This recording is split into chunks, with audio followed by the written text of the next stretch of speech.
সারা পৃথিবীতে ব্যান হয়ে যাবেন ডক্টর ইউনূস।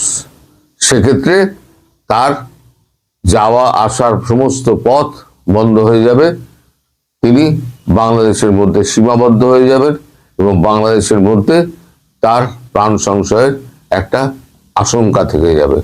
কিন্তু ভারতবর্ষ এক্ষেত্রে কোনোভাবেই হাত বাড়াবে না।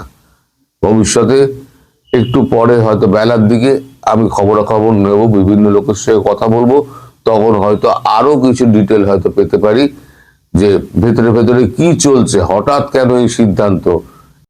কিছু কিছু খবর বেরিয়েছে, আমি যেগুলো নিয়ে আপনাদের সামনে এলাম সেটা হচ্ছে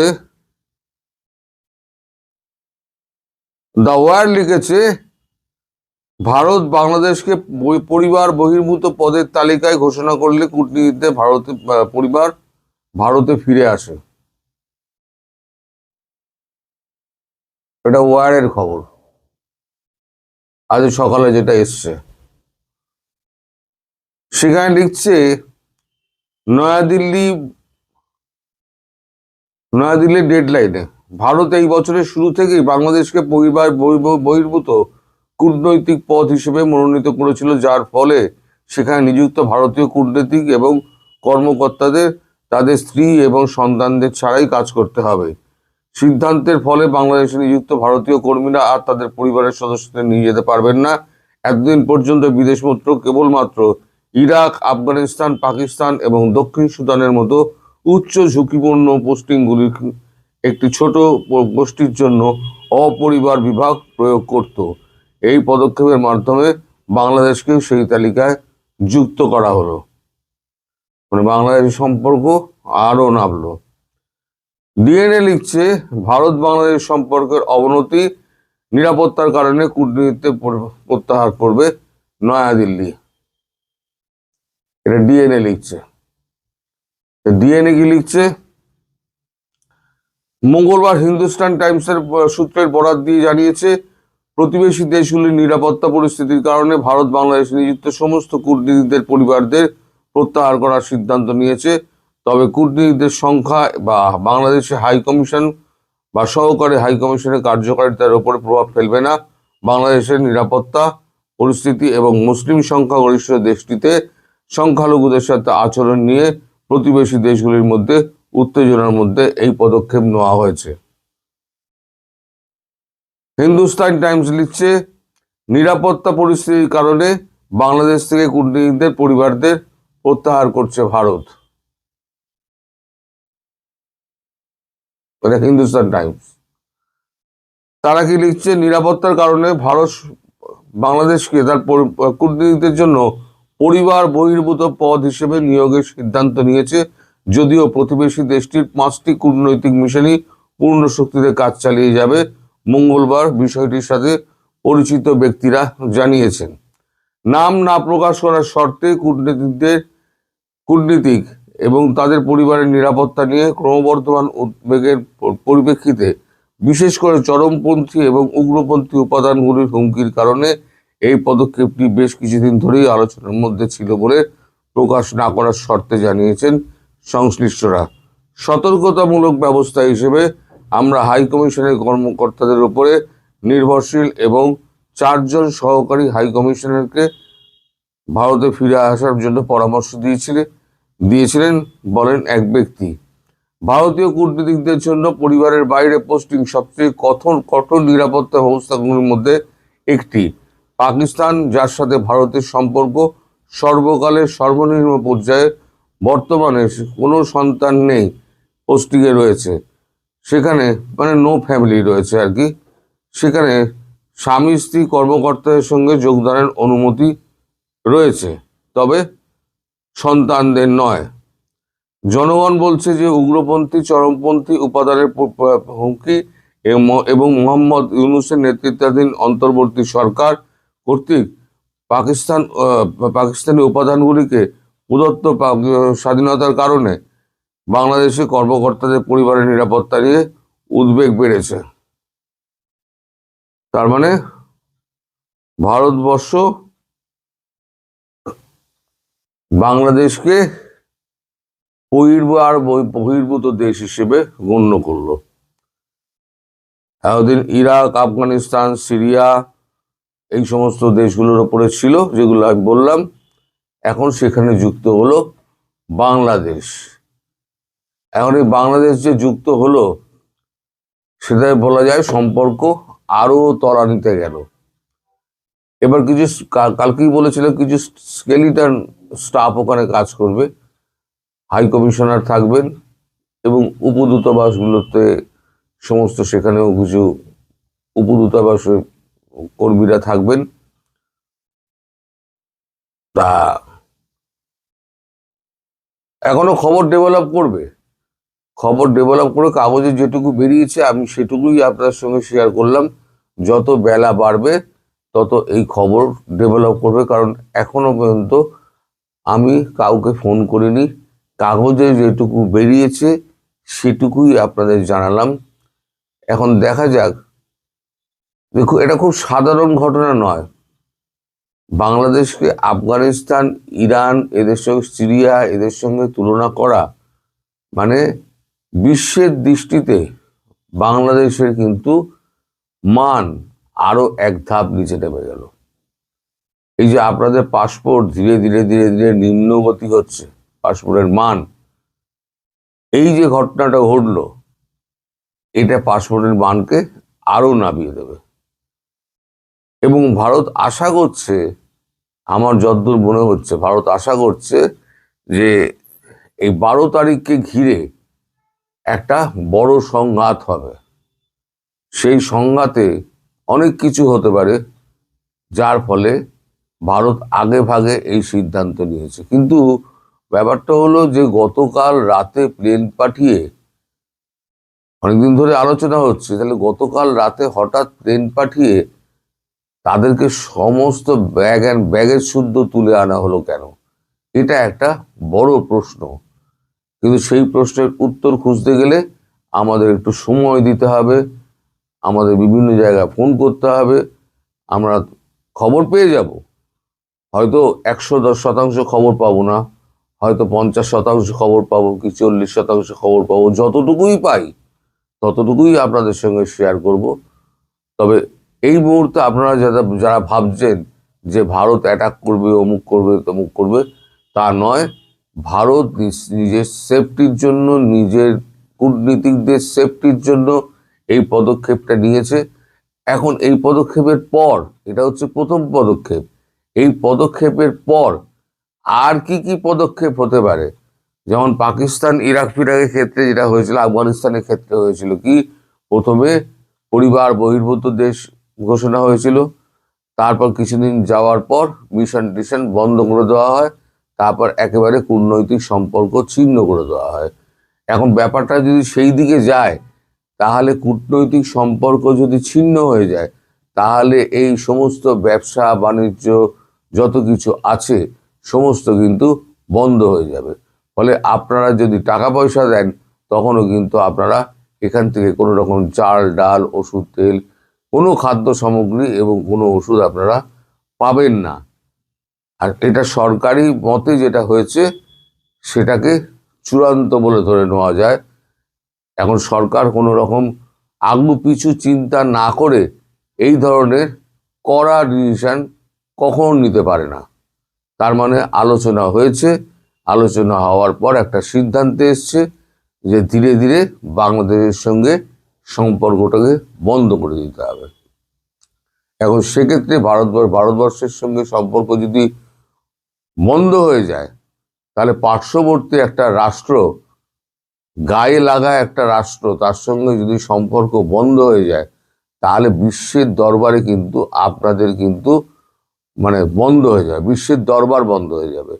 যে তোমার গা ঘেঁষা একটা পার্শ্ববর্তী বৃহৎ গণতান্ত্রিক রাষ্ট্র, সে যখন তোমার সঙ্গে কূটনৈতিক সম্পর্ক ছিন্ন করলো, তার মানে তোমরা এমন কিছু কাজ করছো যেটা ভারতবর্ষের গণতন্ত্র, তার সার্বভৌমত্ব, অখণ্ডতার উপরে একটা হুমকি হয়ে দাঁড়াচ্ছে।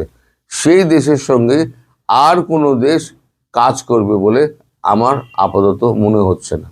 যদিও এখনো অনেক পথ চলার বাকি আছে, অনেক খবর পাওয়ার বাকি আছে। তবে এখনই এই যুদ্ধ ফুদ্ধ নিয়ে যারা ভাবছেন তারা এখনই ভাববেন না, সেরকম কিছু অবস্থা এখনো সৃষ্টি হয়নি। যদি হয় তাহলে পরে সেটা হয়তো পরে হবে। এটা হচ্ছে 12 তারিখের জন্য যে প্রিপারেশনটা। 12 তারিখ নির্বাচন তো হবে না, আমি বরাবরই বলে যাচ্ছি। 12 তারিখ ভারতও নির্বাচন করতে দেবে না যতক্ষণ না পর্যন্ত আওয়ামী লীগকে ইনক্লুড করা হচ্ছে, ততক্ষণ পর্যন্ত নির্বাচন হবে না। ওই গণভোট ফোট ওই সমস্ত কিচ্ছু হবে না, একটা নাটক হবে। সেই নাটকে এখন মহিরু হয়ে যে দেখা দিয়েছেন তিনি হচ্ছেন মোহাম্মদ ইউনূস। তিনি শুধু দেশের শত্রু নয়, তিনি সন্ত্রাসবাদীদের মাথা হয়ে এখন পৃথিবীর শত্রু হয়ে গেছেন। ইনি হচ্ছেন একজন ছোট Osama bin Laden, junior Osama bin Laden. তাকে একবার সন্ত্রাসবাদী তকমা যদি ভারত মেরে দেয়, যদি ভারত তাকে সন্ত্রাসবাদী তকমা মেরে দেয়, তাহলে সারা পৃথিবীতে ব্যান হয়ে যাবেন ডক্টর ইউনূস। সেক্ষেত্রে তার যাওয়া আসার সমস্ত পথ বন্ধ হয়ে যাবে। তিনি বাংলাদেশের মধ্যে সীমাবদ্ধ হয়ে যাবেন এবং বাংলাদেশের মধ্যে তার প্রাণ সংশয়ের একটা আশঙ্কা থেকে যাবে। কিন্তু ভারতবর্ষ এক্ষেত্রে কোনোভাবেই হাত বাড়াবে না। ভবিষ্যতে একটু পরে হয়তো বেলার দিকে আমি খবরাখবর নেব, বিভিন্ন লোকের সঙ্গে কথা বলবো, তখন হয়তো আরও কিছু ডিটেল হয়তো পেতে পারি যে ভেতরে ভেতরে কি চলছে, হঠাৎ কেন এই সিদ্ধান্ত, এতদিন ধরে আলোচনা হচ্ছে, হঠাৎ কেন এই সিদ্ধান্ত, সেটা আমি জানতে পারলে আমি আপনাদের সামনে আবার শীঘ্রই উপস্থিত হব। আপাতত বিদায় নিচ্ছি। ভারত বাংলাদেশ পরিস্থিতি ক্রমশই জটিল হচ্ছে। আপনারা ইতিমধ্যেই সবাই জেনে গেছেন যে বাংলাদেশ থেকে সমস্ত কূটনীতিকদের যে আত্মীয় পরিজন সন্তান সন্ততি যারা আছে তাদেরকে সমস্ত ফিরিয়ে আনা হয়েছে। কালকেই ফিরিয়ে আনা হয়েছে, আজকে কিছু আসবেন, তারাও এসে পৌঁছে যাবেন সময় মতো। শুধু স্কেলিটন স্টাফ দিয়ে আপাতত কাজ করা হবে। এখন এই পরিস্থিতি কেন হলো, বিভিন্ন সূত্র থেকে যা জানতে পারছি তাতে যেটা জানা যাচ্ছে যে রোহিঙ্গারা দলে দলে ঢুকছে সশস্ত্র, এবং তারা হিজবুত এবং জামাতিদের সঙ্গে মিলে তারা একটা ঝামেলা পাকানোর চেষ্টা করছে। আমি কালকেই বলেছিলাম কোন এজেন্সি নিশ্চয়ই খবর দিয়েছে। আজকে যেটা জানা গেল সেটা RNAW এবং KGB দুজনের সূত্র আদান প্রদান করে, মানে গোয়েন্দা সূত্র আদান প্রদান করে এটা নিশ্চিত হয়েছে যে খুব সম্ভবত এই নির্বাচনের আগেই এই হামলাটা হবে, দেশ জুড়ে একটা হামলা হবে। সেখানে এই যে ভারতীয় হাই কমিশনে যারা আত্মীয় পরিজন, যারা স্ত্রী সন্তান নিয়ে বাস করেন, তাদের তো কাজে কর্মে বেরোতে হয়। তারা বেরোলে কতটা সুরক্ষিত কতটা অসুরক্ষিত তারা আপনারা নিশ্চয়ই বুঝতে পারছেন। ফলে তাদেরকে তড়িঘড়ি ফিরিয়ে নেওয়া হয়েছে।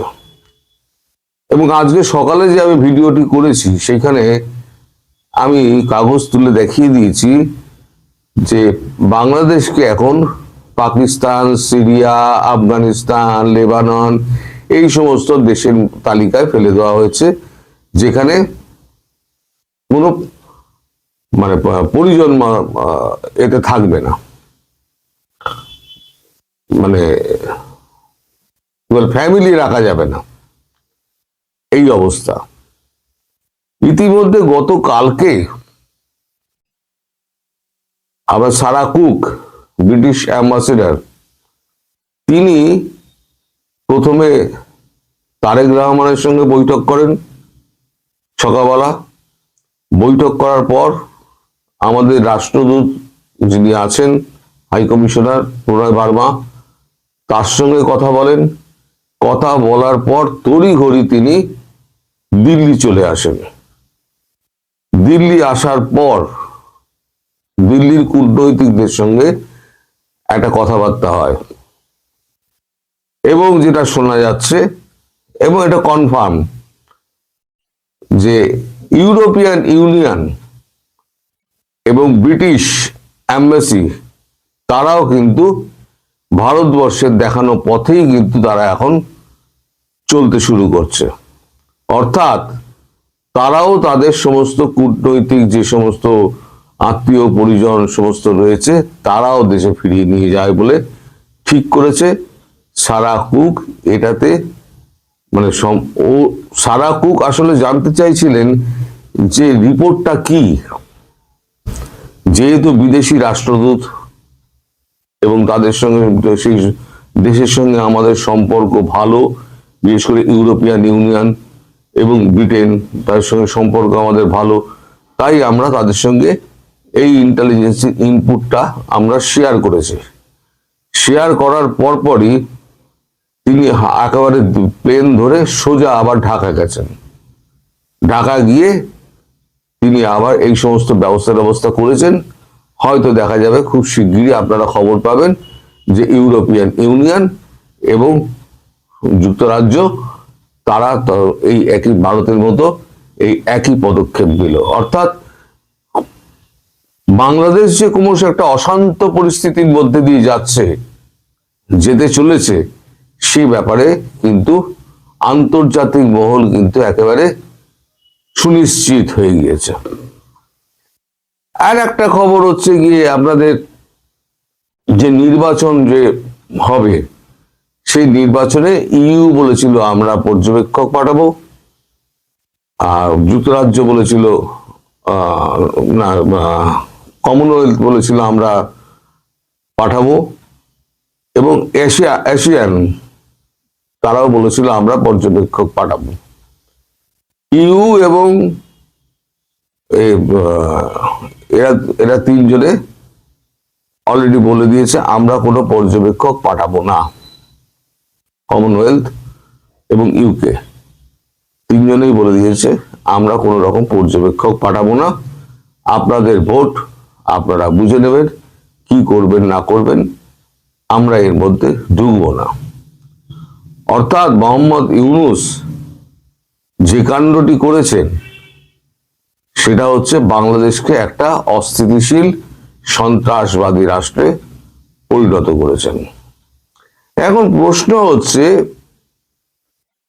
যে এই মুহূর্তে যদি ভারতের ওপরে কোনো আক্রমণ হয় তাহলে ভারত কি ছেড়ে দেবে?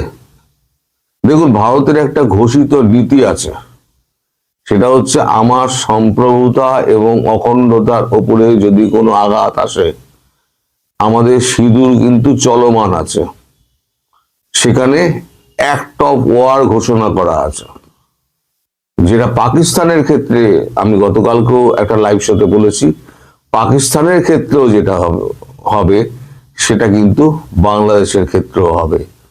এটা আমি আপনাদের গ্যারান্টি দিয়ে বলতে পারি যে বিশ্বাস করুন না করুন এটা কিন্তু হবেই। কারণ একটা দেশকে আপনারা ঠেলতে একদম কর্নার করে দিয়েছেন। আপনাকে যদি মানে বছর খানেক ধরে একটা মানুষ নিয়মিত অপমান করে যায়, আপনার পরিবারের লোকজনকে হেনস্থা করে, খুন করে, রাহাজানি করে, লুট করে, মানে আমি হিন্দুদের কথা বলছি, বাংলাদেশের যারা রয়েছেন, তো আপনি কতদিন বরদাস্ত করবেন? একটা সময় আপনি রিয়াক্ট করবেন। রিয়াক্ট যখন করবেন সেটা মারাত্মকভাবে রিয়াক্ট করবেন, কারণ শান্ত মানুষ যখন ক্ষেপে যায় তখন কিন্তু তার জ্ঞানগম্যি থাকে না। তাই বলে যে আমি বলছি না ভারতবর্ষ জ্ঞানগম্যি হারিয়ে করবে, তা নয়, কিন্তু যারা বিশ্বাস করেন, যারা খুব অন্তর থেকে বিশ্বাস করেন ভারতবর্ষ কোনোদিনই বাংলাদেশ আক্রমণ করবে না, সেই বিশ্বাস থেকে তারা বেরিয়ে আসুন। কারণ ভারতবর্ষকে আপনারা একেবারে কর্নারে ঠেলতে একটা বিড়ালকে যদি আপনি কর্নারে ঠেলতে থাকেন, এক সময় সে লাফিয়ে এসে আপনার টুটি চিপে ধরবে, সেটা কিন্তু বাস্তব। ভারতবর্ষের অবস্থা হয়ে গেছে তাই। এখন ভারতবর্ষ মানে নজর রাখছে, পরিস্থিতির দিকে নজর রাখছে। এখন যে স্কেলিটাল স্টাফ গুলো রয়েছে, হয়তো স্কেলিটাল স্টাফ গুলোকে সেরাম হলে হয়তো ফিরিয়ে নেওয়া হবে। আর যেদিনকে ফিরিয়ে নেওয়া হবে সেদিন জানবেন বাংলাদেশের কপালে কিন্তু অশেষ দুর্গতি আছে। আমি টাইম মেনটেন করতে পারলাম না, 1:30টার সময় আমি খবরটা আমাদের ভারতের টাইমে আমি আপলোড করি, কিন্তু এই খবরগুলো জোগাড় করতে করতে আমার সময় লেগে গেছে। ফলে আমি এই সময় এখন টাইম মেনটেন করাটা খুব মুশকিলের ব্যাপার। আমি যখনই ছাড়বো তখনই আপনারা দেখে নেবেন। আরো কিছু খবর আছে, যে খবরটা সন্ধ্যেবেলা 6:30টায় আজকে আমি লাইভ অনুষ্ঠানে থাকবো। সুলতানা রহমানের সঙ্গে আমার কথা হয়ে রয়েছে, লাইভ অনুষ্ঠানে থাকবো। যদি তার লাইভে যদি যুক্ত না হতে পারি, আমি আপনাদের সঙ্গে লাইভে আমি চলে আসবো। সেখানে আমি আবার কিছু খবর আপনাদের দিতে পারি। প্রতি মুহূর্তে খবর ডেভেলপ করছে এবং সেই খবরের যে মানে সোর্স, সেই সোর্স গুলোকে ধরতে গেলে একটু সময় লাগে। আমি কালকেও বলেছিলাম যে আমি কাউকে ধরতে পারিনি। আজকে আমি সকাল থেকে যতটুকু পেয়েছি ততটুকু আপনাদেরকে বললাম। সুতরাং কোনোভাবেই এই বিভ্রান্তির মধ্যে থাকবেন না যে ভারতবর্ষ বাংলাদেশ অ্যাটাক করবে না। যারা বলছে তারা বলছে তাদের নিজেদের মতাদর্শ থেকে বলছে, কিন্তু বাস্তব সত্যটা এটা হলো, ভারতবর্ষের গায়ে যদি হাত পড়ে তাহলে ভারতবর্ষ ছেড়ে কথা বলবে না। সবাই ভালো থাকবেন, সুস্থ থাকবেন, সাবধানে থাকবেন। পরবর্তী ভিডিওর দিকে নজর রাখুন আপডেট দেওয়ার জন্য।